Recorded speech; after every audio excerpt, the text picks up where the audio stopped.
Hello friends, welcome to my channel. तो O3 upcoming post विषय आपण मन पई अपडेट रहउची ता विषय में डिटेल्स जानिबे। देखो अपकमिंग पोस्ट आपनकर कोन रहइबो। तो फर्स्ट नंबर पोस्ट आपण रहउची रेवेन्यू इंस्पेक्टर आरआई रो आपनकर सैंक्शन रेंज रहउची 3565 पर्सन इन पोजीशन 2564 वैकेंसी आपण जो खाली रहउची 1000 एक्टिव वैकेंसी आपनकर खाली रहउची कोन रेवेन्यू आरआई पे एआरआई ପାଇଁ कि सेमती आपनकर सैंक्शन 3101 1528 पर्सन पोजीशन 1573 वैकेंसी आपनकर खाली रहउची जोटा कि आपनकर O3 रे आसीबो आगो। ओके, अमीन ପାଇଁ कि 2789 पोस्ट होउची 1382 पोस्ट होउची 1460 टी आपनकर होउची अमीन जोटा कि O3 से आसीबो। जूनियर रेवेन्यू असिस्टेंट 4925 3412 टी पोस्ट अछि अपन पर्सन पोजीशन तार 1513 टी आपनकर वैकेंसी आसीबो। तापर जूनियर असिस्टेंट आपनकर रहइबो।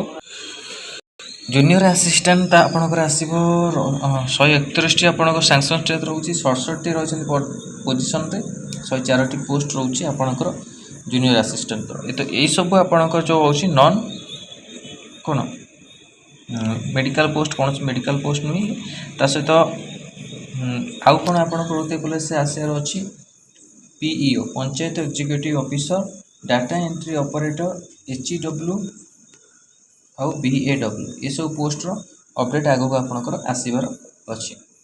तो एटा O3 अपकमिंग पोस्ट नै आपण मन पई इंपोर्टेंट अपडेट थिले जोटा कि अपडेट आसीतिला एत्ति पोस्ट आपनकर आसीबार अछि। एई पोस्ट पई जो माने इंटरेस्टेड होछन प्रिपरेशन करंतु आगो एई पोस्ट आपनकर आसीबार अछि। आरआई एआरआई अमीन एबे आपनकर एग्जाम सरीछि आगो आपनकर आउरी जो प्रोसेस अच्छी आगो भी आपनकर रहिबो जोटा कि आपण माने से थ्री भी होले एग्जाम देबे। तो एटा इंपोर्टेंट अपडेट थिला आपण मन पई कि O3 अपकमिंग पोस्ट को नै कि बेटे भल लागते लाइक और शेयर करंतु। मो चैनल प्रथम थर पाइतले चैनल को सब्सक्राइब करंतु। एई भली कंटेंट पाइ बेल आइकन को क्लिक करंतु। समस्त नोटिफिकेशन आपण पाखरे पहुंच परिबो। धन्यवाद।